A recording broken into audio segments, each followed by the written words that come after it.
This little video today is a small tutorial on how I have learned to Continental knit. And the ladies at Good Yarn in Wigan, we meet up at Postcode Coffee House on a Monday morning from 10 until 12 if anybody would like to join us. And you're in the Wigan area. I'm going to try and keep this in the frame for you while I'm also filming and knitting, so that you can see what I do. So I'm going to cast on just a few stitches so that it'll go a little bit quicker. I am not particular about what I'm going to use. I've just got a pair of double pointed needles here on a cable. These happen to be Knit Pros, and I am just using a free ball of yarn that I've got because I've got something else on my other needles at the moment. I'm using this from the stash. It was gifted to me from one of the ladies at Good Yarn, I think. And I think it's quite old. Not even sure you get it anymore. But it's a good colour for showing you how this works. I'm going to just do a slip knot. I'm not going to show you how to do a slip knot because there are plenty of tutorials if you don't know how to do that. And there are also 101 ways to do it. Casting on today, I'm going to use what I believe is called Chinese waitress cast on. Okay, anyway, slip stitch on my needle on the left-hand side and a crochet hook which goes behind. And then I wrap it round the crochet hook and the needle and pull through. And then it goes back behind. Wrap the yarn around both from the front to the back, pull through and pull through the stitch at the bottom. Okay, I'm going to get a little bit closer, might blur, wrap around, pull through, put your crochet hook behind the knitting needle, wrap around, pull through, put your crochet hook behind. The thumb is just to stabilize it, but the problem is then you can't see what I'm doing. I'm going to try and do it without that. But there's my stitch on the hook, and there's the rest of the stitches on the needle. Put my crochet hook behind, loop the yarn, and then I pull the yarn through the loop on the crochet hook. So you're doing basically a chain over your knitting needle. So if you do crochet, you'll notice this is basically a chain stitch, except I've got the yarn in my right hand, which is quite unusual. Right, how many stitches doesn't matter. We're just going to do a couple more. Whoops. So if that happens, just pick your stitch back up, your loop back up, and repeat. So to finish that off, I've now got this here. A lot of people just pop that onto the needle and knit it. I don't. I prefer to give it more substance. So I actually do a chain and then hook it on. It makes the bottom here look a little bit better. Right, we can now get rid of the crochet hook because it's no longer required. So I'm going to show you, this is how I traditionally would knit. I'm going to get you back into the frame because sorry, I'm just going to reposition the camera because as you can see, my camera is on the one side, so everything's always off center. So we're going to try that. So when I knit throwing technique, apparently this is an English technique, which is being English has gone all over the world, hasn't it? So we put the needle the yarn forward, and I do a purl, yarn back, knit. This is your regular knit one, purl one, rib. And I'm going to do that a bit slower. Purl, round, through the back and throw it off. Yarn to the back. Knit into the front of your loop. Yarn round, pull it through and push it off. So you can see this is your very standard way that if you throw your yarn, how you will have learned to knit. Now that last stitch, it's not a stitch, that was your slip knot. We don't use because it's not very stable. It's a bit floppy. You can see it's got quite a big loop there. So we just simply pull that out, and that extends the length of our tail. Right. We're just going to now do some of the new technique. This is where the yarn goes into your left hand, a little bit like crochet. So my yarn, I keep it on the left. I've got my yarn here. Don't knit the tail. So I've got my yarn in my left hand. How you hold the yarn depends on you and how tight or loose your tension is. So the looser your tension is, the more you want to wind it around your finger, or I've got a ring that you can hook it on. There's all sorts of methods. You can do it on your buttonhole, on your button, on your jumper. That, I think, is Portuguese method of doing it. You can put it around your neck, whatever you like. But what I do is I simply put it through my fingers over the top of my hand, right? And this is the finger here that's going to hold the yarn up and away from my work, because my center and my middle finger, as in crochet, are going to just stabilize everything here. So here's my other needle. Now I'm going to, just because I've landed up with a pearl as the first stitch, which is fine, I'm just going to get it out the way by pushing it down. I'm going to put my needle through the front of the stitch to do a purl stitch, and I'm going to hook the stitch and push it off the needle. That's purl done. Now you'll see my yarn has gone to the back automatically, and I'm going to do this a bit slower for you in a minute, but I just want to show you the principle is hook, hook. Right, so this is knit one, purl one rib with the yarn in my left hand. I'm going to show you why I'm not going to be too slow on this row, because the first row is just to sort of set it all up. Now you don't have to loosen anything when you do knitting this way. So if I was finishing off my row, I simply transfer the needle to my left hand. This is all still in the correct place, and I pick up my needle, which is now empty, and put it in the right hand. We're now ready to start the next row. So now it's on a knit first. To knit this way, put your needle into the back of your stitch. Very counterintuitive if you're used to knitting into the front of your stitch. I simply hook the yarn. First stitch, I hold it, and I pull it through to the front and push it off. At the same time, because I'm knitting very near the points of my needles, I bring the yarn to the front. It automatically seems to do that once you get the hang of it. It may not in the beginning, so you may have to just push it over to the front like that. Now I'm doing a purl stitch, and I purl into the front of the stitch. Okay, let's see if I can move that a little bit easier. So into the front of your stitch. But now my needle is going to hook this yarn around and pull it to the back and push it off. And while I'm pushing it off, I also push my yarn to the back. Okay, next knit stitch. Knit into the back of your stitch. Sort of make a loop with your needle to hook your yarn, and you want it to pull through and then push it off. And when I'm pushing it off, my yarn's coming to the front because I'm doing purl one, knit one, purl one rib. Now we're doing a purl stitch. Purl into the front of the needle, do that little round, hook your yarn and pull it to the back through the stitch and pull your stitch off.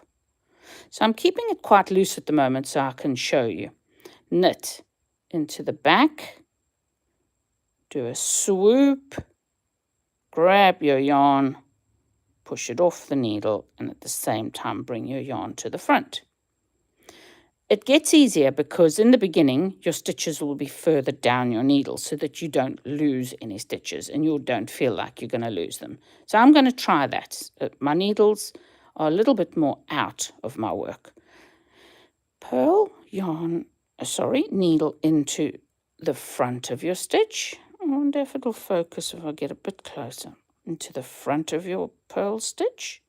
Swoosh, nice word. Hook that yarn, you can see it's now on this needle, and push it off. While I'm pushing it off, I'm just pushing my yarn to the back.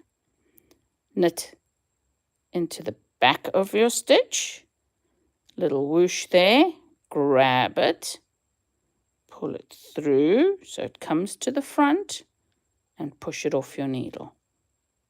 You're now ready to do your purl again. To the front, round, pull it through to the back, push it off the needle.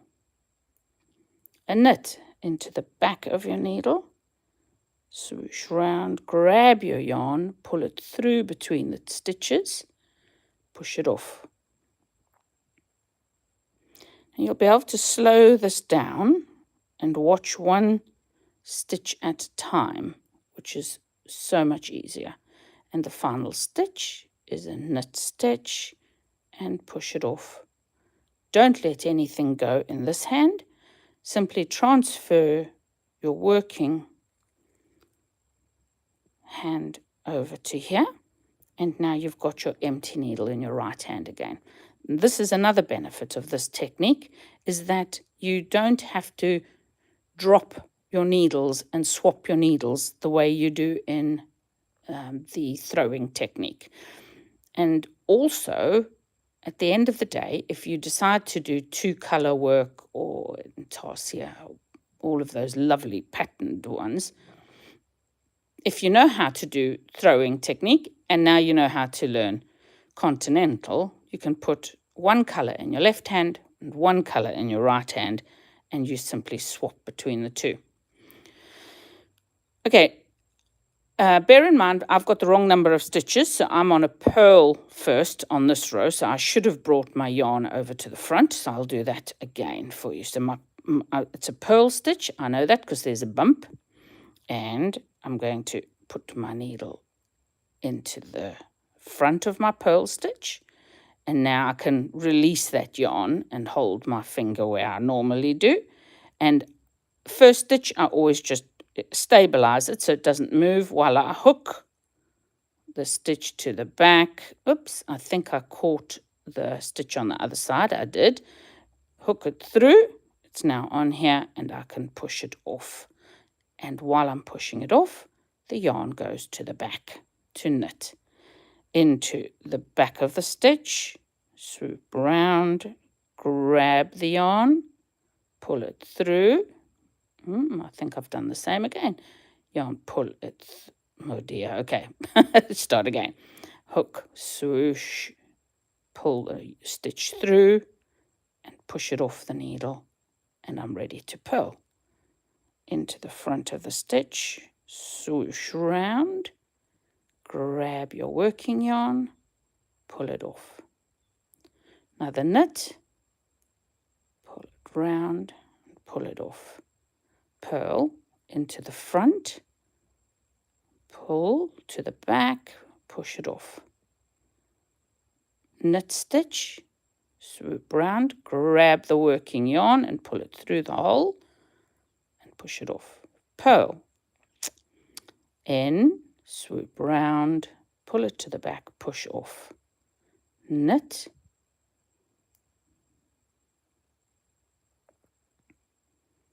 okay. So what we're going to do now is we're going to speed up a little. So I think there's plenty of stitches that I've done slowly so that you can pause the video in between and just keep doing that. Right, so we've got a few rows of knit one, purl one, rib, and we're going to swap. So we just put our work in our left hand again and put our hook into the right hand. We're going to now do our first row of knit for stocking stitch. And it happens to be a knit stitch already, so that's easy enough. You know how to do that. Stabilize it, your first stitch, with your finger. Push it off. Now the first row, when you come to do this, there's a purl stitch here. So your stitches are angled this direction, okay? And that's because it's a purl stitch and you would normally purl that way. Makes it really easy.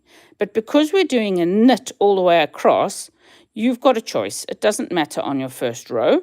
You can either put your needle into the front and hook your yarn through and push it off, or you can put it into the back, because this is a knit stitch, and knit stitch on this type of knitting, this continental method, you have to go into the back loop. Now, it's quite complicated to explain why, so let me see if I can do that. Okay, let's see here. This is a purl stitch on this side, but on that side, it's a knit stitch. Because of that, this stitch is angled from top left to bottom right. So if you were doing a purl stitch, it would be really easy to put your needle in there. But because of the way you hook the yarn on the purl, all your stitches for knitting on the knit row of your stocking stitch, your stitches are going to be lying from top right to bottom left, which is opposite to what you normally have. And I'm going to show you that in a second when I have finished this first knit row. So every stitch is now a knit stitch, and for this first row of stocking stitch, doesn't matter whether you go into the front or the back of your loops, but it is easier to knit into the back loop, which is what you always must do. And I can show you why when we get to our purl. Right, there we have it. First row of knit for stocking stitch, and now I'm going to do a purl row. So hook that to the back. So this cable is a bit long, it's getting in my way. So we are going to purl every stitch. This is really bad, it's getting in my way. Now you can see my stitches are lying at the correct angle, so every stitch I do has now got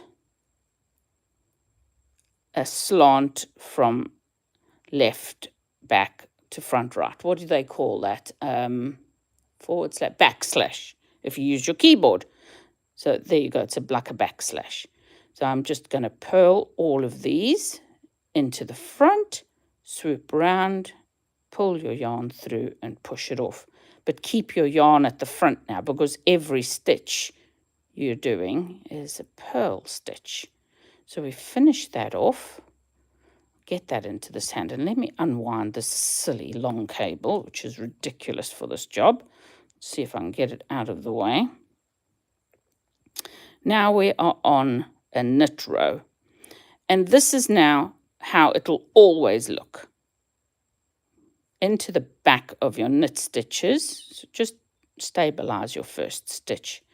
And now you've got a forward slash looking loop on the needle, and you're always going to knit into the back of your loop.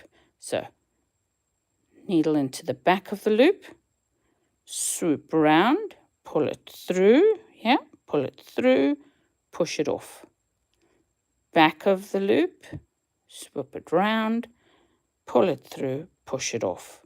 So you're going to keep your yarn at the back, so your finger will start to naturally go in a direction to make it easier for you to knit. And as you go, you just push the stitches down your needle, and there you go. Now I'm going to flip round, working in the left, grab my other hook, put it in the right. So now we've got a purl row. Purl row, same thing again. Hook into the front, needle into the front, and then get your finger back where it normally lives up here. Stabilize your first stitch and hook it to the back and pull it off the needle. And now it's much simpler because all you're doing is your regular into the front, swoop around, hook your working yarn and push it off. In, swoop around, pull it to the back and pull it off. So what could go wrong? One of the most common things I found when I started doing this was when I pull and hook this, I put the point of the needle too far back, so you're catching the back of your stitch. You don't want to do that. When you've hooked the yarn, you want to pull it between your stitch so you come out here. Okay, so that's just something to be aware of that you may do when you first start doing this. So there we go. We have finished our purl row. And we flip our yarn around. Now, I was saying you always knit into the back of your stitch on your knit rows, and you do, because if you don't, well, first of all, with this technique, it's much more awkward because look here, you've got to get this all the way around like this, whereas actually your loop is already right there at the back ready for you to work on. So it does make it a lot easier. But if you didn't do it like this, your stitches would be twisted. So your stocking stitches would land up being twisted on the front, on the Y side or the V side here. These would actually have a little twist in them. And your knitting, your bumps on the back would be fine, but on this side you would see it. And you can have a couple of rows where you try both techniques and you can see for yourself, because there's nothing better than practicing and getting the technique right for yourself. So I keep doing that, but normally it's a lot better. I normally manage to get my yarn at the front when I'm doing a purl first row. So what I'm doing is I tighten up that first stitch because I really hate a baggy first stitch. So there you go. We have got a little demo there that I hope has helped you to do this. And if you ever get stuck, go back to the video. I'm just pulling my yarn, sorry. And if there are any questions or things that you think I haven't covered that are really confusing, please let me know, because I can try and maybe use a different camera, which we could zoom in on a little bit more, and things like that. So I'm just going to reiterate: knitting in the back, swoop around, bring it through the hole there and push it off into the back of the stitch, loop it round, pull it through between the stitch, push it off. Okay, so hopefully that is, oops, sorry, I bumped the camera. I've got this new device that straps to your body to hold the camera. Every now and again it's not in the right place. So there you go. In, swoop round, bring it through the middle of your stitch and push it off. Now when I do my purl row, what I would normally do is that, so that my yarn is on the correct side, ready to do the purl. And then I just hold the first stitch, tighten it up if you want. I just give it a little tug, and then off you go to do your purl. I hope that has helped, and I hope you're going to try it. And you really do need to persist. I've been making bonnets for babies for the hospitals, and it's the perfect way to get this technique into your brain and reinforce it, is by making a project. It doesn't help to jump back and forth in the beginning between your old technique, your throwing technique, and your new technique until you've got it really well fixed in your brain. It's hand what the brain sort of memorizes it, and your hands as well, and they get used to it. And quite honestly, now that I'm doing this, I am so happy I found this technique, because the previous technique I did, I actually should show you that before I log off. It doesn't work for purl, because purl, no, it is. It's the knit's fine. It's the purl. So there's a technique that a lot of people use for knitting, where they throw their finger back and forth like this. And the difference is, with this technique, yarn in, and we hook the yarn and it goes under, right? Again, the yarn goes under. With the other technique, which I started out using, you actually put the yarn goes between the needles, the same as you do for quite a lot of other techniques. But to do that, you put the needle in, and then you have to do this with your finger to get the yarn to wrap so that you can pull it through. So that's how I started out doing this. And I was like, seriously, by the time I get worse arthritis, it's going to be a nightmare with my fingers. So I didn't want to do that. And honestly, this way is so much quicker. And just remember that your stitches on the front, when you do the knit row, will be slanted to the right. So you knit into the back of the stitch. If you do a stitch, the other technique, there you can see the stitch is facing, it's leaning backwards. Then you have to knit into the front of those stitches. So just remember that, otherwise you'll land up on the front with twisted stitches. And it's easy to tell, honestly, once you've been doing this for a while. You can see the minute you've done a stitch backward or forward. There you go. So I hope that's helped you all, and you're going to give it a try, because I cannot tell you how much easier it is on the hands if you have painful hands as well. It's really, really useful and so much quicker. I don't think I've ever done rib as quickly as I can now on this technique, and I've only been doing it for a week or so. There you go. Have a wonderful day, folks. I'm going to pop this camera off here. And I'm going to see if I can turn you around, because I can then actually see your faces. There you go. So that's Michelle, and I hope you've learned something today that's useful. And you'll give it a try. And I'd love to see it if you do manage it. I'd love to see you do that at our next knitting group. So have a wonderful day. Take care. Bye.